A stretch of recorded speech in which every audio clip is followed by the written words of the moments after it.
നമസ്കാരം. വനിതാ ദിനത്തോടനുബന്ധിച്ച് വളരെ വിശിഷ്ടമായ ഒരു അതിഥിയാണ് ഇന്ന് നമ്മുടെ കൂടെയുള്ളത്. ആരോഗ്യ പരിപാലന രംഗത്ത് വർഷങ്ങളായി സേവനമനുഷ്ഠിക്കുന്ന കീർത്തി ഹോമിയോ ക്ലിനിക്കിന്റെ ഉടമയായ ശ്രീ ഡോക്ടർ സംഗീത സുധീർ ആണ് ഇന്ന് നമ്മുടെ കൂടെയുള്ളത്. Welcome ma'am. Welcome. Happy women's day. Okay, so എനിക്ക് മാമിന്റെ അടുത്ത് ആദ്യം അറിയാനുള്ളത് മാമിന്റെ childhood, family and your decision of becoming a doctor, അത് വരയ്ക്കത്തുള്ള ഒരു സ്റ്റോറി ഒന്ന് കംപ്രസ് ചെയ്ത് പറയാനാണെങ്കിൽ എൻ്റെ ചൈൽഡ്ഹുഡ് വളരെ സിമ്പിൾ ആൻഡ് ഹാപ്പി ആയിരുന്നു. I was born and brought up in Bombay and വളരെ പീസ്ഫുൾ ആൻഡ് ക്വയറ്റ് ഫാമിലിന്നാണ് ഞാൻ. And becoming a doctor was, I think it was an natural process. I had aimed for something in science. Okay. And it came out quite smoothly, I feel. 10th standard കഴിഞ്ഞിട്ട് science എടുത്തു. Science എടുത്തിട്ട് tried for the medicine field in science, tried to get into MBBS, short of marks for it, so then choose homeopathy. It was not adamant that I wanted this or that. Okay. I wanted something in the medicine field, so my marks were permitted for the homeopathy field, took it up, but turned out to be good.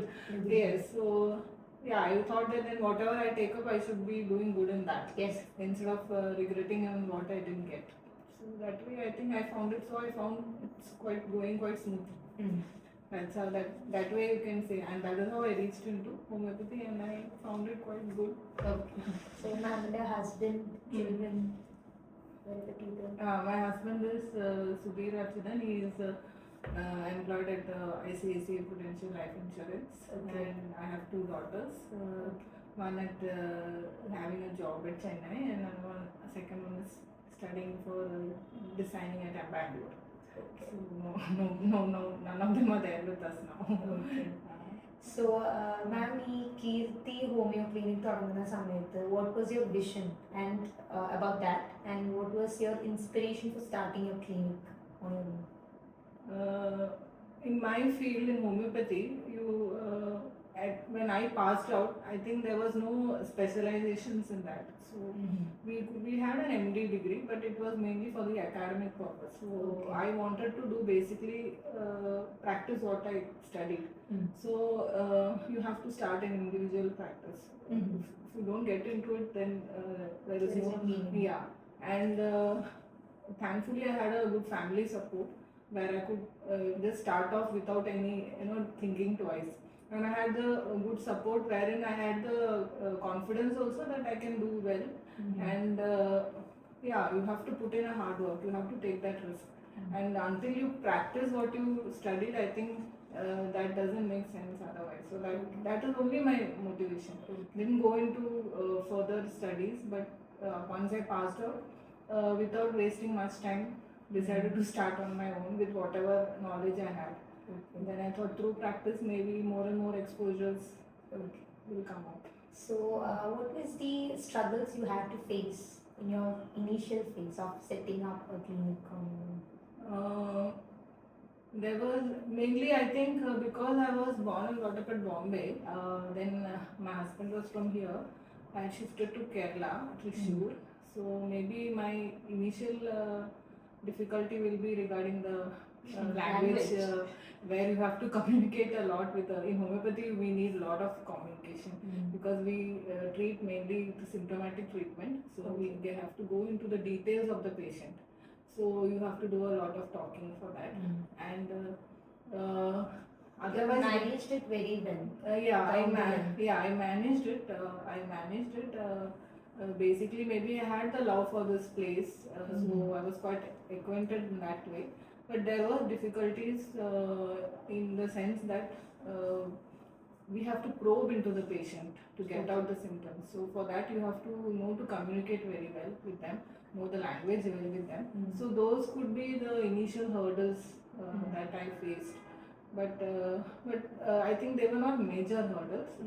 These things can be picked up. Yeah. So I think maybe in the first 2-3 years of my practice, that language problem could be a you overcome that. Yeah, I have overcome that as of now.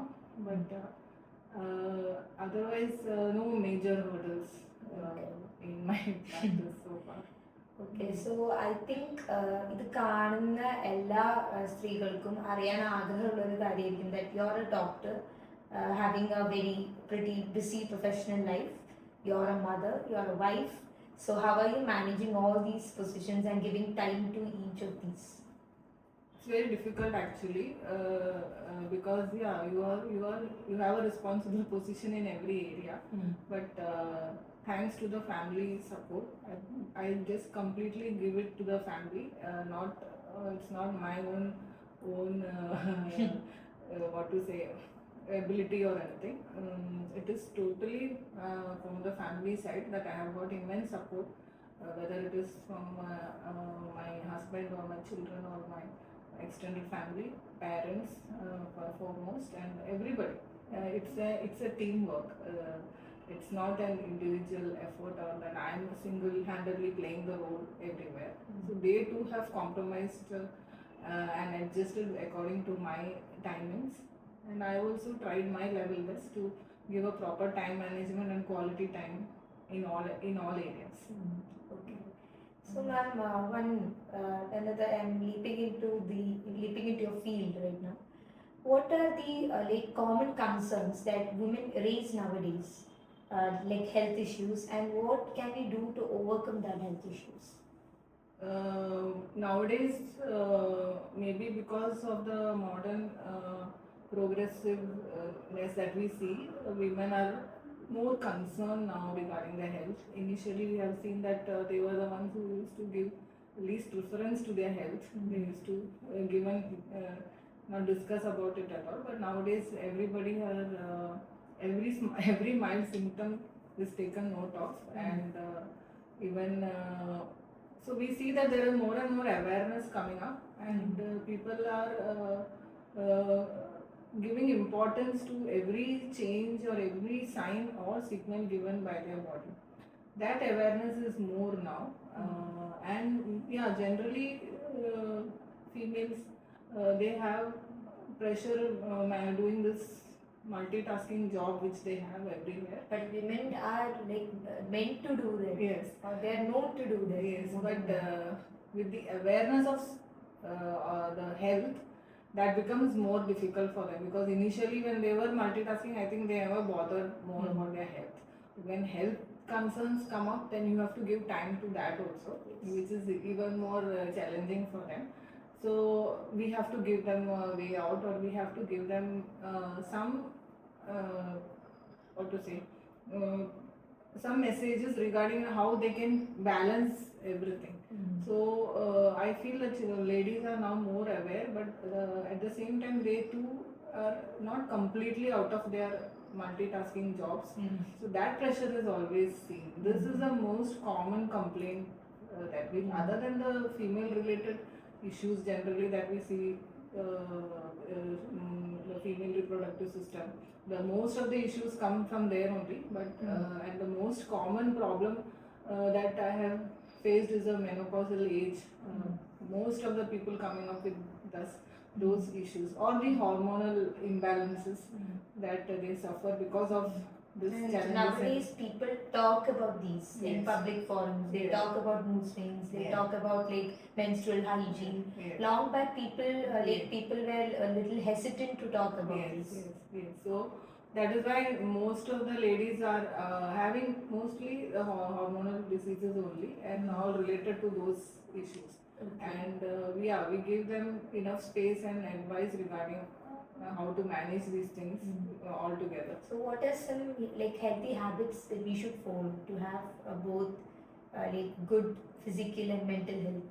Yeah, first of all, generally this era is a very stressful era actually.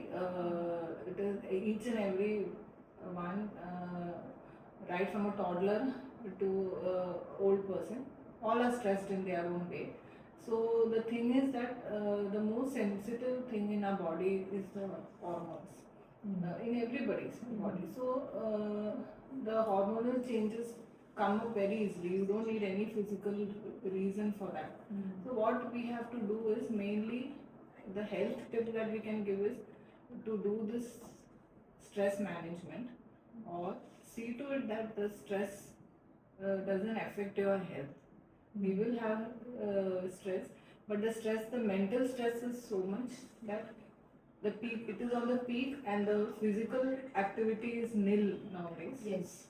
Initially, it is not that our parents or our grandparents did not have stress. They had their own stresses, but the diseases were lesser because the mental and the physical stress were at the same level.